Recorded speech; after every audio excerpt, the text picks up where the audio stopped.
خان صاحب تھوڑا سا اور آگے بڑھتے ہیں. اسحاق ڈار صاحب نے کہا کہ 200 ارب ڈالر پاکستان کے سوئس بینکوں میں پڑے ہیں. یہ وہ آ کر ہاؤس میں کہتے ہیں. آپ ہمیشہ یہ کہتے رہے کہ باہر سے پیسہ واپس لاؤ، باہر سے پیسہ واپس لاؤ. یہ حکومت یہ پیسہ واپس لے کر آئے گی؟ میں بھی کہتا ہوں، مجھے پھر جو میں کہتا ہوں یہ نواز شریف اور شہباز شریف نے بھی کہا. نواز نے کم کہا، شہباز شریف نے تو کہا کہ ہم باہر سے پیسہ واپس لے کے گئے جب آصف زرداری کا $60 ملین باہر پڑا تھا. اور اب تو یہ جب فائنانس منسٹر کہتا ہے کہ 200 ارب ڈالر پاکستانیوں کا باہر پڑا ہے سوئس بینکس میں. 200 ارب ڈالر کا مطلب کہ ہمیں کوئی ٹیکس لگانے کی ضرورت نہیں ہے اگلے 9 سال.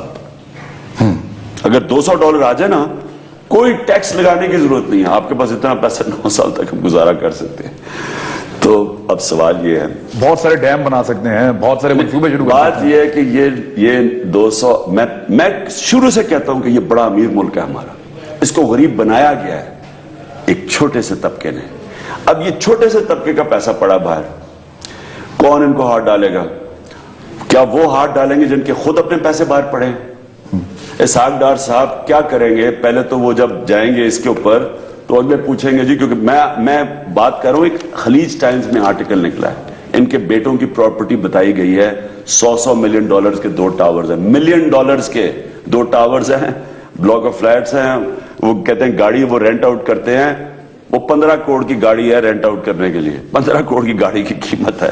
تو اتنا پیسہ جو ہے آپ کا باہر پڑا ہے، اس کی کوئی کسی کے پاس کوئی نہیں ہے. میاں نواز شریف کی فیملی انگلینڈ کے اندر سب سے بڑی انویسٹر گنی جاتی ہے، یعنی بڑے ٹاپ انویسٹرز میں گنے جاتے ہیں.